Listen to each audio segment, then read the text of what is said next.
I was going to ask you if you'd ever seen that. I've seen this at WL, Canals. yeah, WL Yeah. copied this off the original. Ah. It's interesting. Oh, yes, it is. It's kind of comical in a way. Well, I had WL explain it all to me. I Yeah, don't know. well, you explain it, okay? Because this I don't is know if it was all right. 1891, January the 1st, and Yeah, this that's when they moved the courthouse. moved the courthouse. And it's... There's old Judas Lackey. They hung him. It's a sketch. Mason-Dixon line, Miller Creek, north and south. Yes. And that shows them moving the records when they came down after the election. Who drew this? I don't know. Was it a canal? No, WL didn't know either. Well, I've seen a yeah, copy of this down at Canal's blacksmith that's shop. original. That's the original. Yeah, but I have no idea. WL didn't know either. Picture. Same architect that did this one did one at Paint Rock. Yes. And several others. That plan was used in several other places after he died. I used to go to Sweetwater a lot years ago. Mm-hmm. Buster Welch is he's pretty famous cutting horse trainer, trains horse for King Ranch. Mm-hmm. I used to go up there a long time ago, and the road goes right in front of it. Yes, and I've been there. It's all painted different Right. colors. But I drove by there and I looked at that thing and I must be dreaming. No. And when the next time I went a little early and I drove all around that son of a gun. It looks like it's a little smaller than this, and it doesn't look the same size. Well, it has a different roof on it. Last time I saw it, But- it had a red tin roof on it. But the minute I laid eyes You on saw it, I knew it. the same person. Right, absolutely. Well, see, what happened was Ruffini died when this courthouse was being constructed. He was only like 36 years old, and his brother Oscar was also an architect. And so he took that same plan and he built several different courthouses, like Paint Rock and several other places.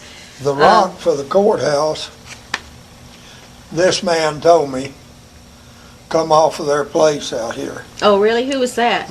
He was kin to the Harold. See, the Harold is on, there's only about 300 acres left. But they own a part of that's a brushy top now. Okay. And their house is built probably the same time and out of the same rock. Ah, And yeah. hell, the walls are this thick. Oh, yeah. Where did this, there was a Mr. Ferguson that had a quarry somewhere near this school building. Where was that out this way, northwest of town? Ferguson. According to the records, there was a man named Ferguson that allowed them to quarry rock for this school. Actually, they started quarrying rock there for the university building. And Mr. Howe. I thought they quarried them the same place that they did for the high school building up here. I don't know. I'd have to check on that, but I'd have to see. I know where it is. Yeah. It's still a hole there. Now, where is that, Roy? It's out here. Near where the brushy top starts? Yes. Well, you go up that draw, that's Duncan Holler, and it's up there on the right, up on the hill. Oh, okay. And the Howes used to get rock out of that quarry. Well, the grandfather Howell was one of the ones that built the first school building, and he probably helped lay the foundation 10 years before. His house there, the old Howell homestead, was on Ernest Cahn's place, and it was in the corner. It would be in the southeast corner of the place, almost on fence line. Part of it, there was half story on the ground, half story over the ground. It wasn't very big, but it was all that rock, and the windows, the roof was gone, but the holes were still in there where they pegged it down, and the windows was 3 and a keystone. It held it up. Yes, yeah. Mr. Cahn traded all of the rock, that place to Turtle, to weld up a cistern. And Turtle was always going to go get those rocks, Uh-huh. and never did, and Lord knows who's got them. Yeah, that's true. I Oh wonder. man, they were like Uh-huh. this, and they hand chiseled, just like Well, this. this is what the architect said when he's examined this building up here, this Alamo building or the Spanish style building. He said whoever cut this stone knew exactly. He said they were wonderful stonemasons to cut this stone this Yeah, way. the Howes were. And the Howes were, yes. Yes, they always were. And he also thinks that at least part of this third building is built on the same foundation that was laid for the Masonic University back in 1874. They easily could, that's pretty good land up there for Yes, foundation. right. It's just rock. That's Yes, all. I'm sure that's it. But he says that the second building, and there's some. It was condemned, but we're not sure if it was condemned because the structure was too small for the student body, or if it was the structure was not constructed well. That Right. second building. Yeah, I know. I just know it just says in the records it was condemned. But the material that came out of there, and much of the material from this first building that didn't burn, as well as the stone, has been used the 3 times now.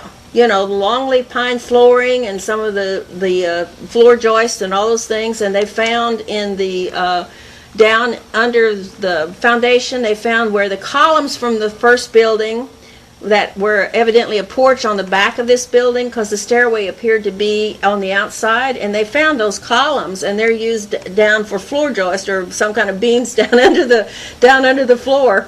And so they recycled all that material, over and over again, at least 3 times. Well, the lumber then was all seasoned. Yes, It didn't and cut longleaf green pine. like now. No, cypress. Yeah, I remember when they started building the high school building. Mm-hmm.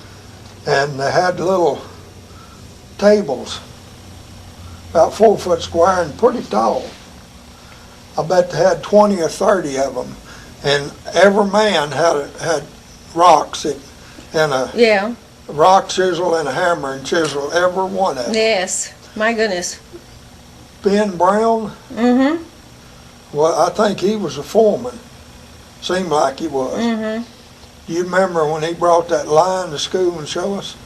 Oh, kind of. You was in grade school, Yeah, I know dang yeah. well, because Yeah. right shortly after And that. it was dead, wasn't it? In the back of a truck? Did I No, remember he that? had it on the fender. Oh, had on the fender. It I lay up remember that. Yes, It was gosh, at I'd the forgotten about time that.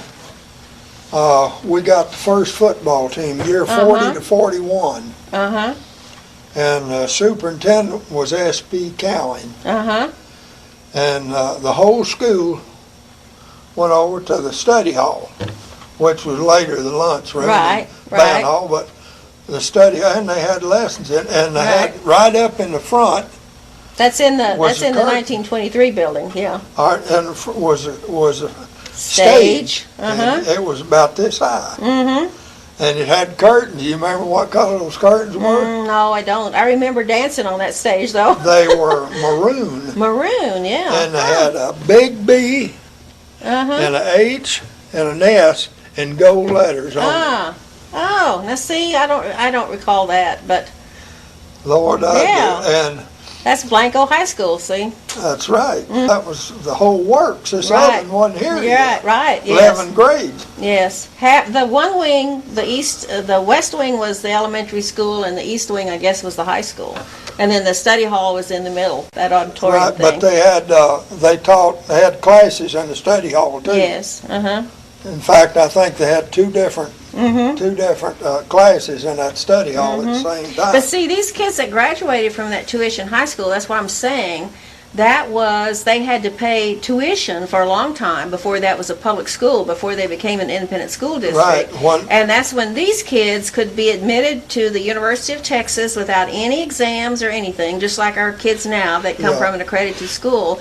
But that's where they ran these normal schools then in the summer.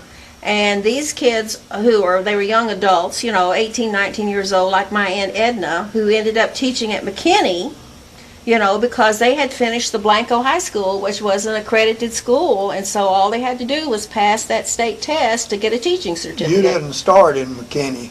No, no. I did. Oh, did you? Yeah. Yeah. There was 3 of us in the first grade. Oh, my goodness. Who was the teacher? Ms. Ricky V. Lindeman, Wayne Lindeman's sister. Oh, my goodness. She's redheaded. Yes. Yeah. What year was that, Roy, when you started? 1938. 38. Okay. I went to school there about 3 months, and then we moved town. Uh-huh. Yeah. And then you moved into that little stone building that was, No. that was in a regular school classroom? Yes. Yes, okay. That was the first and second grade. Uh-huh. It was in that first year that I saw the first boy get a spanking. Oh, really? Douglas Hearn. Oh, yeah. Good old Douglas. I wonder if he remembers that. Oh, yes. Yeah, we've talked about it. Oh, really? Ms. Warren held his hand and took a ruler and just pat, pat, pat. Now he's an attorney in Austin. Yeah. Yes. He's in pretty bad health. Oh, is he? I'm sorry to hear that. Yes, Yeah. he is. Yeah. Terrible health. I'm sorry to hear that. Yes. Alzheimer's. Oh, my. That's bad. A person like him. Yes. You know, he skipped 2 grades. Mm-hmm. And he graduated with my sister. Oh, okay. Yeah. Yeah. And then he had brother Truman, who was quite a number. Yeah, he actually was a little bit younger. Well, yeah, he was in the same grade with Joe B. And, 2 years younger than me, I guess.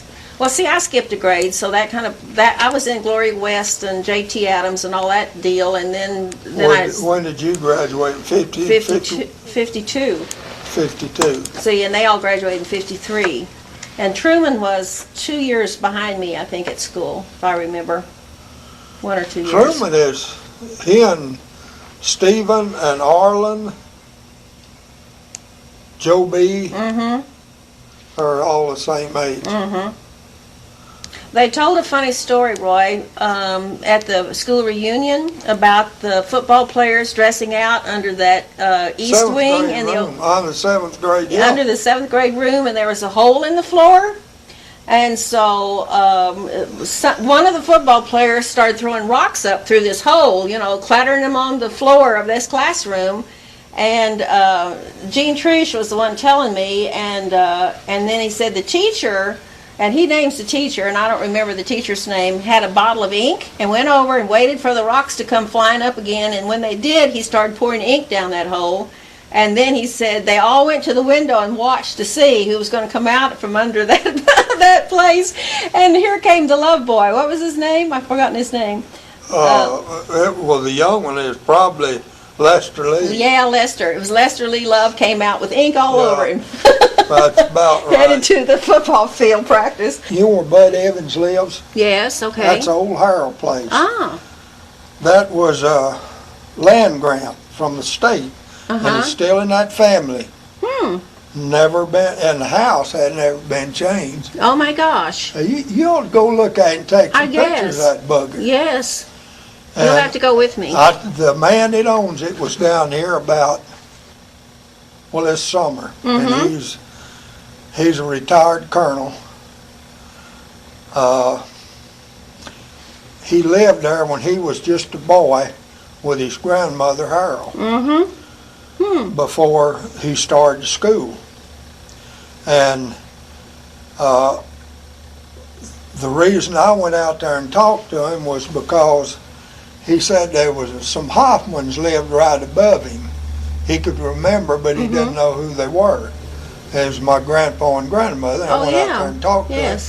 And then I told him about Willie Haas. He remembered him then, Uncle Willie, and Alfred Pale that owned the next place. And he remembered them. That's the only ones he could. He couldn't remember the Wallaces or any of those. Right. But he remembered those. And he asked me if I knew. He said there was a tragedy in our family. And no one ever told him what happened. I said, you sure you won't know? And he said, yeah. I said, all right. Those 2 brothers, I don't know, they was about 9 in the family, but these 2. The Harold family. Yeah. You're talking about, This one and this that one. Huh. were this one was sitting reading a book. He was pretty sharp. In that room, there was 2 fireplaces, one each end of the house, and he was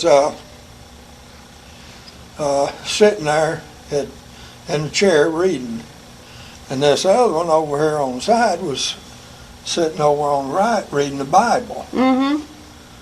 That one sitting off to the side over there. And he got up, it was in the winter, closed the Bible, laid it on that table, walked over there and got a stick out of the wood and went over there and knocked his brother in the head and Oh killed my him. gosh. And I said, I know that's the way it happened because Right. half a dozen of these old men that was Right. I always hung around with them told me the same story. Right. Right. I What a know it's tragedy. right. Yeah, what a tragedy. And he said he'd never known. He knew it was bad because nobody ever talked about it. Well, that's a shame. Yep. Yes. Where is this man living now? That is Oklahoma. Oklahoma. And he told me, he said the place, my family got land grant in Frio County from, my great granddad was with Houston at San Jacinto when he was 16. And he got a land grant in Frio County, and it was in our family till about 10 years ago when they sold it, maybe 12. Oh my gosh. And I was telling him about it, and he said, well, that's bad. And I said, yes, it is, but I didn't have any control over it. And he Right. said, well, this place will never be sold, but I don't know how he's got 2 kids that hasn't, or grandkids, maybe kids, that doesn't care for it at all. They've never been down here. And I Right. don't know what they're going to do with it. Right. Right. And there's what you said about 300 acres left. Yeah, 250, 300. Yeah. And that's off of where Rocky You Road. need to see it. Yeah. Whenever you have time, I'll Yeah. run you out there. You need to take some pictures of it. Yes. Yes. It's probably one of the oldest structures In this area. that has any connection with these other buildings. Yes, that's true. And you can look at it and tell in a New Right. York minute. Well, see, that's what the architect says about these buildings, that we obviously had some very skilled craftspeople who knew how to do this stonework. And I know that Mr. Gates and his family still has his tools that he used on the courthouse down here. And so I know You Gates know how they carried those rock up there? No, how'd they carry the rock up there? Mr. Pink told me, Kennedy, they had a platform built. And they had a Czech or Polish, and 2 black men, great big old stout devils. And they had a harness made for them. And they'd put those rocks on and they'd walk up there. One Oh, right my after the other, goodness. carry them up that My second goodness. level to the scaffold. Yes. 3 of them, great How much big did they sta- weigh? I don't know, but I never seen a light rock. No. Especially those buggers like I this. know. They'd have He to said weigh they had almost. them a leather harness made, kind of like a backpack, and he said they were 2 black men that were humongous, and this Polish or Czech, whatever, was just as big. Yes. And strong to be able to carry Oh, that. yes, they were. Carried them up that platform. It was a long runway. Like a ramp. Yeah, it was a long runway, and they carried them one right after the other. Oh my goodness. That was quite something. Really something. Yeah. Well, what do you remember about going to school in that 1923 building? Everything. You remember those great big pot-bellied stoves? Oh my goodness, yes, and you know, the boys' restroom was Yes. down here about where that monument of Beckham's is, and the girls' restroom was on the other Yeah, end. it was the outhouse. Yes, that's what they Yeah. were. And they had the wood pile was all on the north side, and they cut wood all summer. And Ernest Petrie cut the wood for the school. And he cut it green in the summer, and then by winter it was Right. season where you could burn it. And I was, I guess, 2nd grade, 3rd maybe, I don't remember. No, it had to be 3rd because Donald was going to school here then. then Eugene went out to the restroom, and those boys, big boys, took his pants off. Oh my gosh. And you know, there was a kind of a false wall around it, up about this high, but it was up about 6-7 feet. And they threw his pants up there. Oh, yeah. And me and Donald never would go down there to the bathroom. We just went around behind that wood pile. Of course, we You never don't thought. want to lose your pants. We were scared. Of We were course. scared to death. We Yes. didn't think anything about all those people living over there. Of course, there wasn't many then. Right, yeah. We- But I can remember boys being sent to the wood pile to get fire, to get firewood, to keep the fire burning Yeah, on well, cold the days. teacher usually Yeah, sent 2 or 3 that Yeah. wouldn't play around. right. I Yeah. remember when they built the restrooms. Do you remember the well? Because we've been Oh, trying to yes. locate the well. Where was the well? Was it close to the building? Well, I could show you Okay, almost exactly. okay. Yeah, because we You want remember to. that merry-go-round we had back Yes, yes. there? It wasn't far from the well. Oh, really? Okay. Yeah, I remember the merry-go-round. Yes, and we used to climb all the way up and slide down the pole. Yeah. I would have a fit if I was teaching kids and saw them doing that. Well, that thing, it needed oil, and it had that old cap. Right, And man, 2 or 3 of us just run like Right. the dickens to turn it. yes, And the minute you quit, it stopped. right, right. Had steel rods running down from it and wooden seats. Right. About half of them was splintered. Right, I know. We would never allow that kind of equipment on the school ground this day and age. Get sued by parents. Yeah, Yeah. I saw a lady talking about getting sued by parents.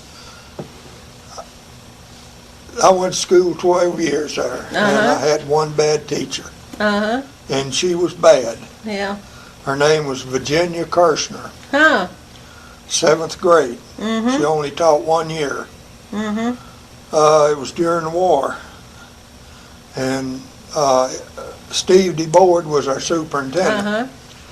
And we had a bulletin board in the hall, and she put a German SWAT stick on it. She was German sympathizer. Oh my gosh. And I can remember Mr. DeBoard coming across there right now. He was taking steps like a turkey. Uh-huh. He said, "You get that off of that immediately." And she said, "Why, that's an Indian good luck sign," which it is. Uh-huh. He said, "I don't care what it is, what you think it is. I want it off there immediately." Uh-huh. I saw her stand call Frank Ziegler up in front of the class and take a spiral notebook. And I don't know what he did, but we wasn't bad, we was Right. mischievous, but she whipped him up one side of the face and then the other with that spiral and that little wire, Yes. and it just scratched his Yes. face off. Now, Oh, you my know what gosh. happened to a teacher now? Yeah. Oh well, she'd be in jail, hopefully. They Hope let she'd her be in finish jail. the year out, and then she was gone. Yeah. You can ask any of those kids that I was in my Uh-huh. class. They all remember Just her. ask them if they ever had a bad. Asked Emil Beckman something if he had ever had a bad teacher. Right. You know, they used to start the morning out giving me and Donald a thrashing because they knew we needed it before the end of the day. But they were good teachers. You know, we never. Right. We wasn't mad at them for it. Right. Did you ever have Mrs. Cornelius? No, she taught the same year Miss Kirshner did, Oh, really? but she taught. See, I had Miss Cornelius in the 5th grade, and Warren Wagner and I were laughing at the school reunion that woman had the best aim of anybody for throwing chalk y'all I've ever listen. seen. She practiced on Stephen. I'm telling you, that lady, probably wherever she is, she's still thinking of Stephen. She probably is. Stephen who? No, I never had Miss Cornelius. Yeah. Here's someone I coming in. remember her well. Uh-huh. She wore a hearing aid. Yes. She's Yes. a big lady. Yes, had her hair wound Yeah. around her house in the Yes. hair in the braid, and she'd be writing on the chalkboard and turn around and zing that chalk across the room. First grade was Miss Warren.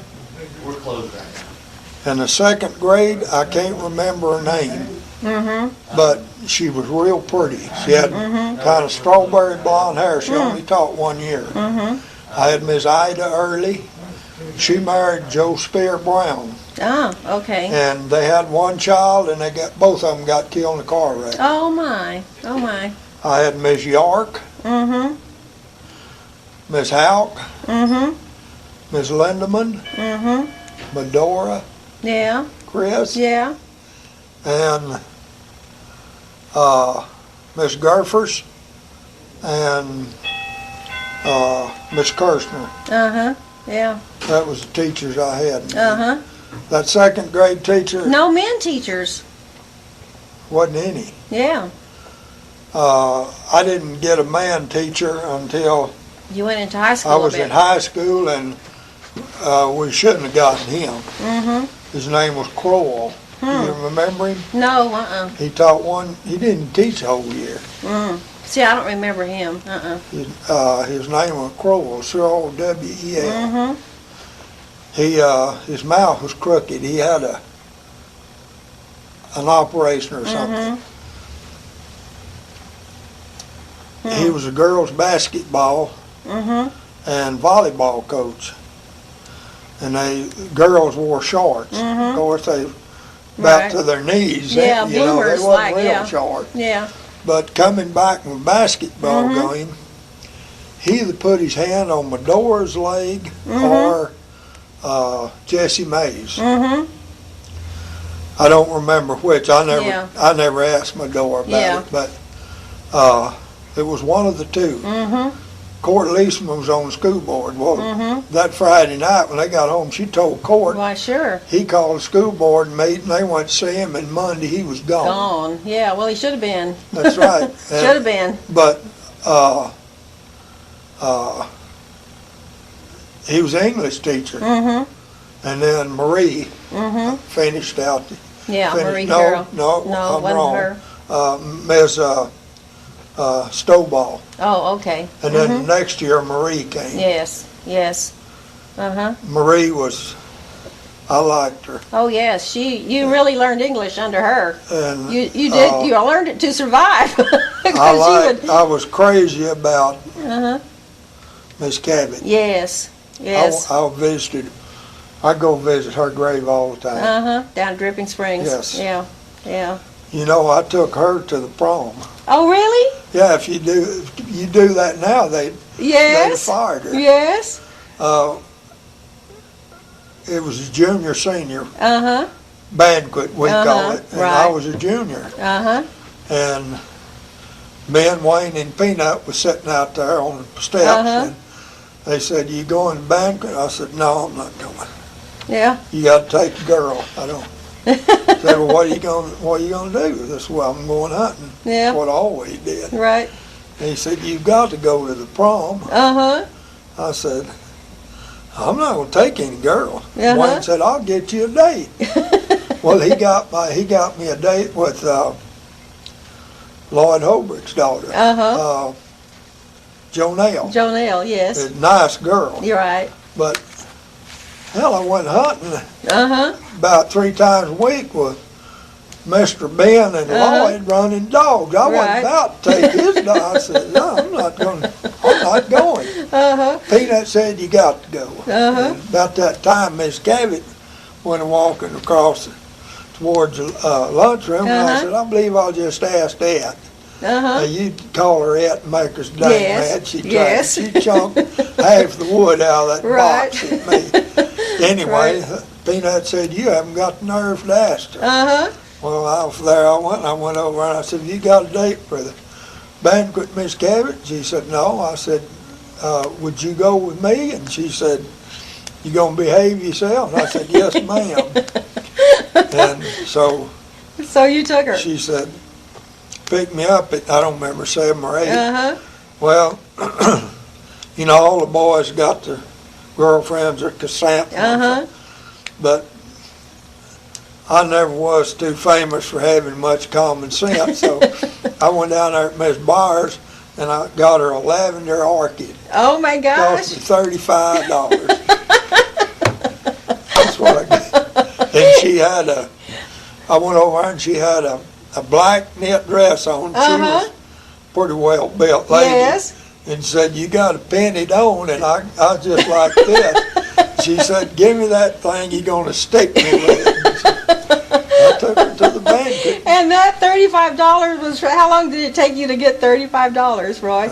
probably, well, I worked all the time, probably about, I don't know, maybe 3 weeks. Right, right. But, And I bet she loved that orchid. yeah, some shine shoes at the barber shop, and I'd make anywhere from $8, $12 on Saturday, shining shoes. And then after school, I'd stop and people would bring everybody shave with a straight razor. And they'd take them to Bides to sharpen. And Bides taught me how to sharpen them. And I'd go to stop there after school and sharpen my razor, and he'd charge me $1.50 and give me 50 cents. And they thought Bides was sharpening razors. Right. How did you sharpen them? With a stone With a stone, Wet stone. And a razor strop. Right. Yeah. And that's how you made your spending money. Yeah. For orchids. Yeah, I'd buy a carton And of other 22 things. shells a week, Mr. Weber. Haven't changed a whole lot. That's great. What else do you remember from school? Did you play football? Did you have No. football? They didn't have football? Yeah, no, they did when I was junior and senior. Oh, okay, yeah. But football was on Friday nights, and that's when the rope caves. Oh, yeah, okay. But when the year 40-41, when we went from 11 to 12 grades and got the first football team, And that was six-man football. No, 12. Was it 12? Yes. 6 boys from Dripping Springs transferred to Blanco. Oh, my gosh. And they introduced them to all. You don't remember No, that? I don't remember. See, I started school in 41. Well, Phil, you was in there because the whole school was in there. Oh, and I'm all sure. voted. Yeah. And Cecil Maxey, worst speller that married Bessie Jo Buckner. Bessie Jo's in a nursing home in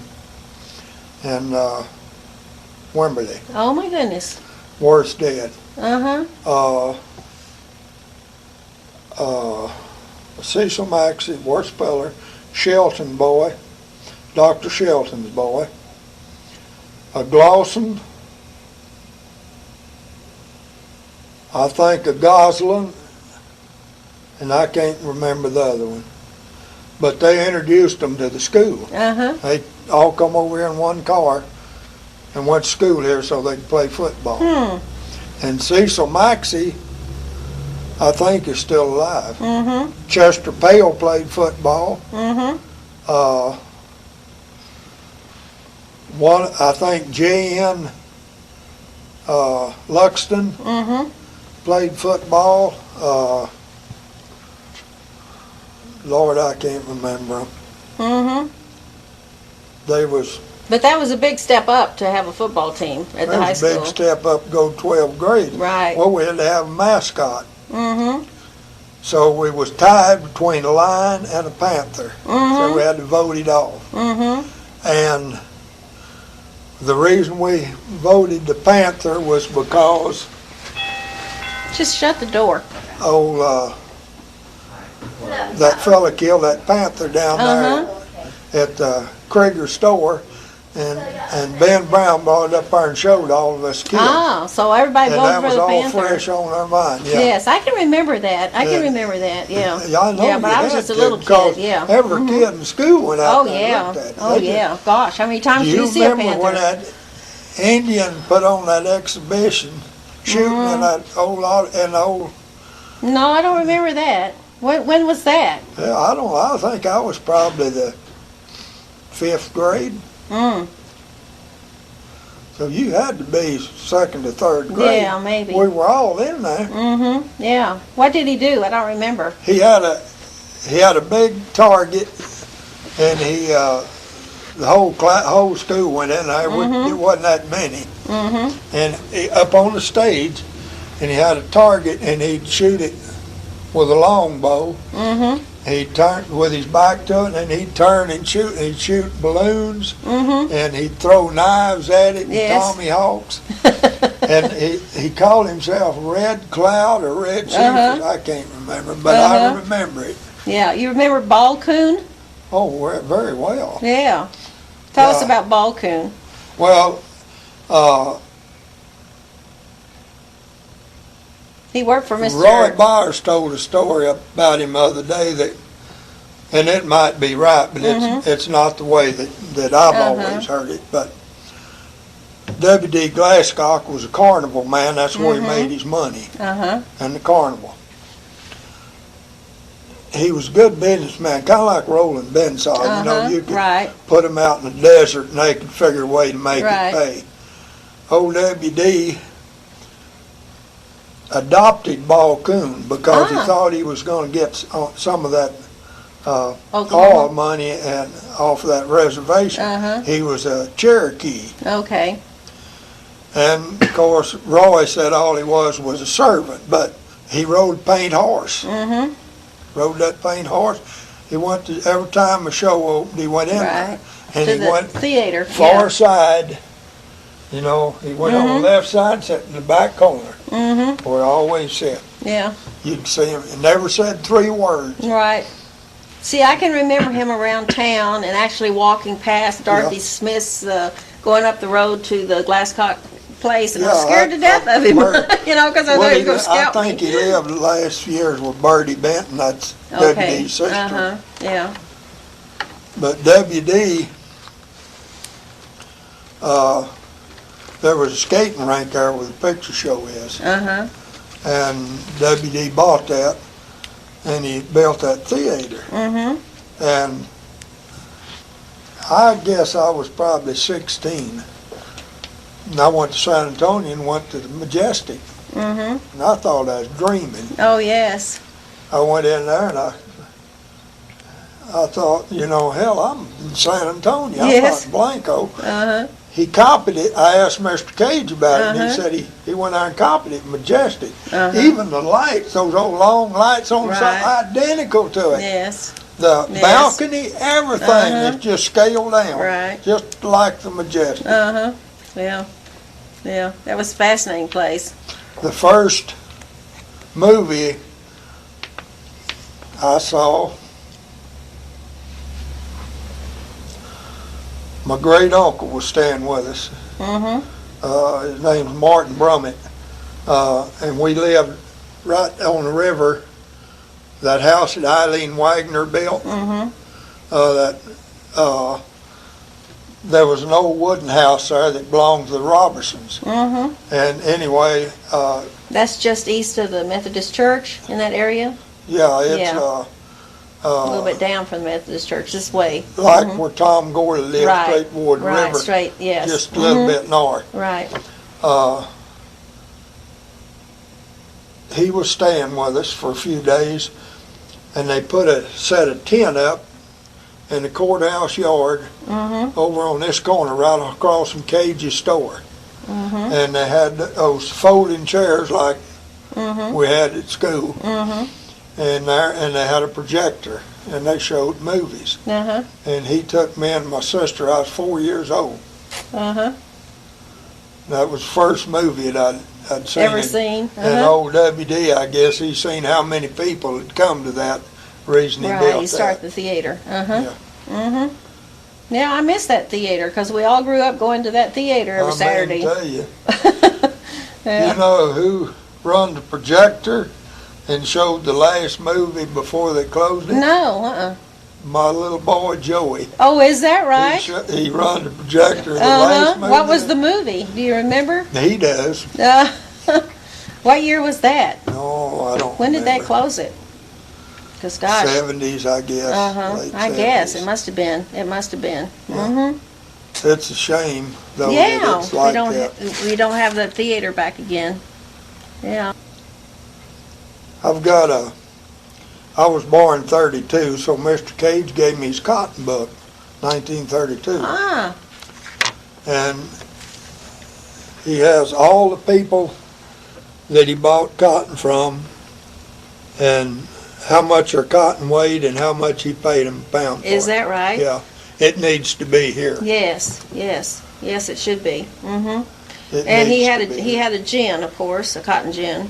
No, he did? Oh, he just Mr. Cade speculated in cotton. Okay, so His he did. daddy did. His daddy had a gin. Mhm. No, neither one of them had a gin. Ah, they just speculate. They were cotton speculators. Yes, they just cotton speculators, and that Mr.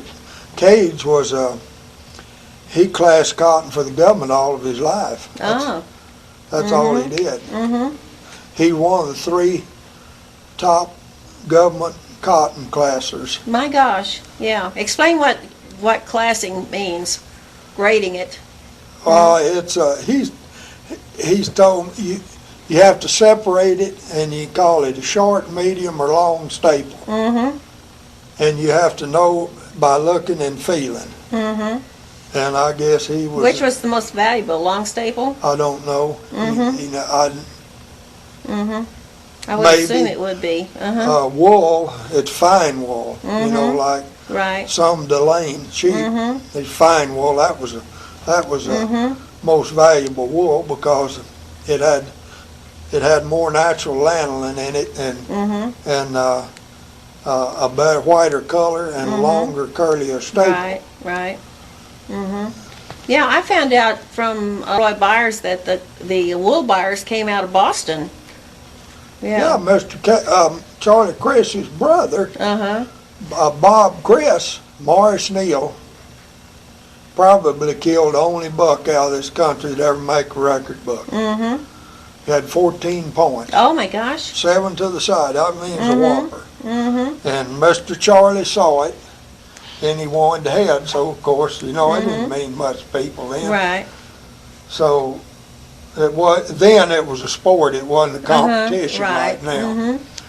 Well, of course, he gave it to Mr. Charlie. Means all he was interested in anyway. And Mr. Charlie had it mounted and gave it to Bob, and he had it in his office in Chicago. Oh my gosh. And I asked Aaron about it not that many years ago. And his daughter is still alive, and Aaron got a hold of her, and she said she had no idea what he ever did with that head. No telling. No. Yeah. Mr. Charlie, Chris, I liked him. He was good to me. Of course, Daddy bought that station in 1940 down there where Bob Riley is, and Right. and on Saturday I'd go to the bank for him, and then when I got back I'd go get Mr. Charlie Chris's clothes and take them to WL's Cleaners over for in town. Right. I did it every Saturday for nothing because the kids did. They didn't Right. expect money every time. Right. You just didn't expect it. Right. And I was always fascinated with guns and pocket knives. Every evening after school I'd go in there and look. I had them all memorized. And I wasn't very old, probably 9. And I went in there, I was after school looking at those guns, and Chris said, "You like those guns, don't you?" I said, "Yes, sir, I sure do." He said, "You got one?" I said, "No, sir." "Which one do you like?" I said, "That one is a nickel-plated Daisy." He said, $1.95. He said, "Why don't you buy it?" I haven't got the money. "How much you got?" I said, 50 cents. He said, "Tell you what, you give me that 50 cents, and as you work," he knew I worked. He said, "As you work, you just come pay me the rest of it. As you get it, 10 cents, 25 cents, Yeah. and I'll give you a carton of BBs." And he did. He said, "I'll go over in the hospital yard." That's what they called it then. Right. And shoot you some birds. Yeah. Well, he owned it. Right. And then it had those big old gumball trees. Yes. And they were so dense that you couldn't even see the sun. So you get on them when it's pouring down, not get wet. Right. And had solid little flowers on them. And in the spring, the bees and flies so bad you couldn't even get around under them. But boy, there's lots. I bet I shot no telling how many BBs, and I ain't killed a bird yet. Right on. So you learned about credit buying right there, and paid it off. Yeah, and gun trading. And gun trading. Yes, that's right. Mr. That's right. Charlie. You know, Topperwine shot in that back street that goes Mr. Charlie Chris's barn, sat right in front of Mr. Cage's house, right across from Wampus Garrett's house. I think, anyway, right across the street was Mr. Charlie Chris's barn where he kept his milk cow. And Henry Richards milk barn. And it was red, and they top-of-wine shot in that alley, and he shot against that barn. Adolph Top-of-Wine. I never got to meet him. I saw him once. Now explain who he was. Explain who he was. He shot by instinct. He shot for Winchester, all over Texas, demonstrating their guns and ammunition. He's pretty famous, even today. Records he's made never been broken. He was a little short, stocky man. He was born and raised Leon Valley. And one of his stunts was he'd take 6 eggs and he'd set up 2 sawhorses and put a couple 1x12s on them, and he'd lay his rifles up there and shotguns, only Winchesters. He'd throw those 6 eggs in there as high as he could and turn a flip on the ground and pick up a Model 12 pump shotgun, and he'd break every one of them before they hit the ground. Sometimes that last one wasn't that high. Yeah, I bet, yeah. Mr. Cade saw him shoot lots of times. Is that right? He knew him, but I was about probably 18, and I went to San Antonio, and I went to Top-of-Wine store, and they just used his name. Right. Fellow by the name of Tom Holland and Rudy Real owned it. Anyway, I went in, I said, that old man's going to get run over out there crossing that street. He's deaf as a post, kind of like me, and he didn't see real well either because he shot all his life. There wasn't nothing to protect your ears. And I said, they said, you know who that is? And I said, no, I don't. They said, that's old man Adolph Top-of-Wine. That's the only time I ever saw him. But the man, his shooting buddy, I knew real well. His name was L.L.S. Klein. And if you go to used to be the Buckhorn and then the Pearl Brewery of all of those pictures and stuff, he's always in a picture with Adolph Top-of-Wine, Mr. Klein was. He lived on Cedar Street. Boy, I liked him. He was, those old men were, and old man Pink Kennedy, he was born in 1875. And Mr. Melvin Ross wasn't born too long after that.